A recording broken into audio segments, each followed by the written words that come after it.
बिस्मिल्लाहिर्रहमानिर्रहीम। Reaction of alkyne में next reaction oxidation reaction. Oxidation reaction में क्या है, ऑक्सीडाइजिंग एजेंट KMnO4 इस्तेमाल किया गया। यहाँ पर जो नेसेंट ऑक्सीजन है, इसका मतलब क्या है कि ये जो ऑक्सीजन है ये कहाँ से निकली है, KMnO4 से निकली है। KMnO4 यहाँ पर क्या है, ऑक्सीडाइजिंग एजेंट है। यहाँ पर शुरू में क्या लिया हुआ है, इथाइन का मालिक्यूल है, इथाइन का मालिक्यूल की ऑक्सीडेशन है। ऑक्सीडाइजिंग एजेंट क्या है, KMnO4 है। इसके नतीजे में क्या बनता है, टेट्राहाइड्रोक्सी इथेन के मालिक्यूल बनते हैं।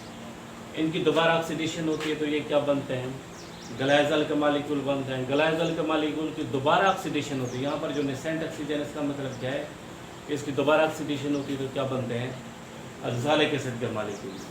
अब इसका मैकेनिज्म ये है कि यहाँ पर जो ऑक्सीडाइजिंग एजेंट है KMnO4, उसकी ब्रेक डाउन हो जाती है पोटासियम आयन, और साथ क्या बन जाएगा, MnO4- चार्ज, यानी पर मैग्नेट आयन पैदा होता है।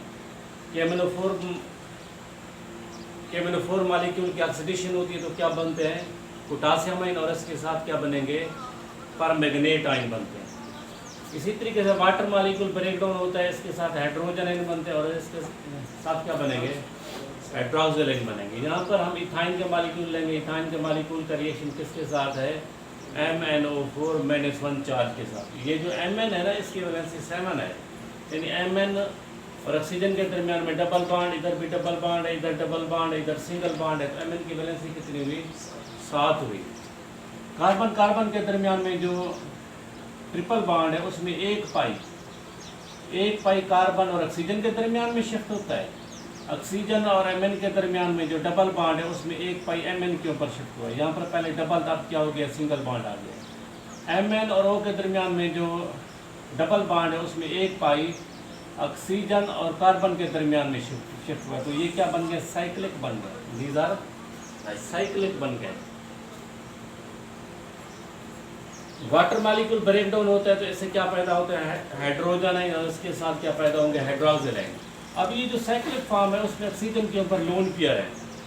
यहाँ पर जो हाइड्रोजन आयन है, दीज आर इलेक्ट्रोफाइल। अब ये जो ऑक्सीजन है, इसके ऊपर लोन पेयर है, ये क्या, न्यूक्लियोफाइल है। अब ऑक्सीजन और हाइड्रोजन आयन के दरमियान में कोऑर्डिनेट कोवेलेंट बॉन्ड पैदा होता है, तो ऑक्सीजन के ऊपर क्या आता है, प्लस चार्ज आता है। ऑक्सीजन के ऊपर प्लस क्यों है, कि ऑक्सीजन ने अपना लोन पेयर किसको दिया है, हाइड्रोजन आयन को दी थी। दूसरी इसमें रीज़न ये है कि ऑक्सीजन के ऊपर प्लस क्यों आ गया है, कि ऑक्सीजन की वैलेंसी भी बढ़ गई है। ऑक्सीजन की वैलेंसी यहाँ पर कितनी हुई है, 3, पहले कितनी थी, 2 से 3 हुई है यहाँ पर। अब अगला स्टेप ये होगा कि Mn और O के दरमियान में जो सिग्मा बॉन्ड है, ये किसके ऊपर ट्रांसफर होता है, ऑक्सीजन के ऊपर। Mn और O के दरमियान में जो सिग्मा बॉन्ड है, ये किसके ऊपर ट्रांसफर होता है, ऑक्सीजन के ऊपर। ऑक्सीजन के ऊपर क्यों ट्रांसफर होता है, क्योंकि ऑक्सीजन के ऊपर इलेक्ट्रॉन की कमी हो गई है। ऑक्सीजन के ऊपर इलेक्ट्रॉन की कमी है, इस वजह से ये बॉन्ड ऑक्सीजन के ऊपर ट्रांसफर हो सकता है, Mn के ऊपर नहीं। दूसरी रीज़न ये है कि Mn मेटल है, ऑक्सीजन क्या है, नॉन मेटल है। जो नॉन मेटल होते हैं, उसकी इलेक्ट्रोनेगेटिविटी वैल्यू, यानी बर्कीमनफेट वैल्यू क्या होती है, ज़्यादा होती है। जिसकी बर्कीमनफेट वैल्यू ज़्यादा होती है, इलेक्ट्रॉन वही लेते हैं।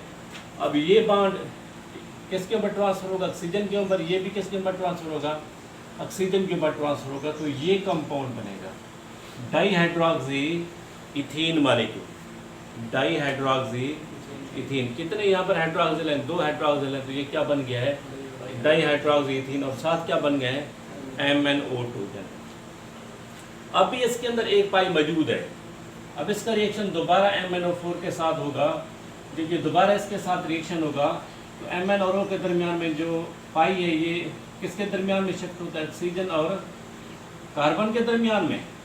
और कार्बन कार्बन के दरमियान में जो पाई है, ये कार्बन और ऑक्सीजन के दरमियान में शिफ्ट हुआ है। ऑक्सीजन और Mn के दरमियान में जो पाई है, ये किसके ऊपर ट्रांसफर हुआ है, Mn के ऊपर ट्रांसफर हुआ है। जैसे पहले साइक्लिक फॉर्म बनी थी, अभी ये क्या बनी है, साइक्लिक फॉर्म बनी है। वाटर मालिक्यूल ब्रेक डाउन होते हैं, ऐसे हाइड्रोजन आयन पैदा होते हैं। अब ये ऑक्सीजन क्या है, लोन पेयर है।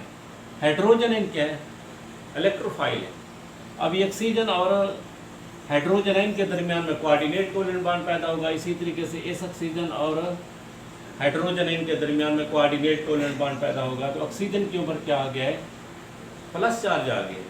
ये जो ऑक्सीजन के ऊपर प्लस चार्ज आ गया है, Mn और O के दरमियान में जो सिग्मा बॉन्ड है ऑक्सीजन के ऊपर ट्रांसफर होता है, Mn और O के दरमियान में जो सिग्मा बॉन्ड ऑक्सीजन के ऊपर ट्रांसफर होता है, तो ये क्या बन गए हैं, टेट्राहाइड्रोक्सी इथेन मॉलिक्यूल। जैसे ये बने थे, अभी ये क्या बन गए, टेट्राहाइड्रोक्सी इथेन मॉलिक्यूल। यानी हाइड्रोजन और ऑक्सीजन के दरमियान में जो सिग्मा बॉन्ड है ये किसके दरमियान में शिफ्ट होगा, डबल बॉन्ड के तौर पर इधर से क्या होगा, हाइड्रोक्सिल निकल जाएगा। हाइड्रोजन और ऑक्सीजन के दरमियान में जो सिंगल बॉन्ड है ये किसके ऊपर शिफ्ट होगा, ऑक्सीजन और कार्बन में डबल बॉन्ड के तौर पर शिफ्ट होता है। इधर से क्या होता है, हाइड्रोक्सिल निकलता है। यानी इधर से हाइड्रोजन, इधर से हाइड्रोक्सिल, इधर से हाइड्रोजन, इधर से हाइड्रोक्सिल, ये क्या बन जाएंगे, वाटर के मॉलिक्यूल बनते हैं। यहाँ पर कितने वाटर के मॉलिक्यूल निकलेंगे, 2 वाटर के मॉलिक्यूल रिमूवल होते हैं और इस साथ क्या बनेंगे, ग्लाइकॉल के मॉलिक्यूल बनते हैं।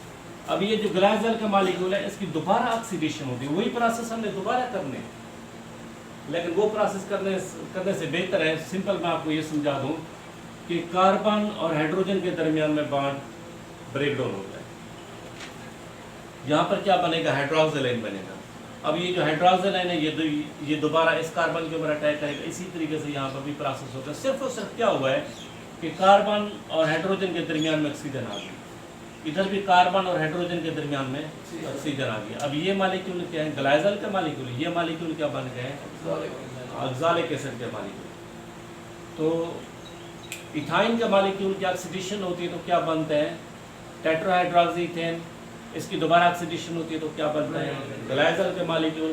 ग्लाइकॉल के मॉलिक्यूल की ऑक्सीडेशन होती है तो क्या बनते हैं, ऑक्सैलिक एसिड के मॉलिक्यूल। एग्जाम में सवाल ये आएगा कि right the preparation of oxalic acid, तो सिंपल आपने ये क्वेश्चन किया, यही या ये सवाल आ सकता है कि right the preparation of glycol, यानी ग्लाइकॉल की प्रिपरेशन लिखें या ऑक्सैलिक एसिड की लिखें, तो सिंपल इसमें से ये सवाल लाजमी आता है, ये सवाल है।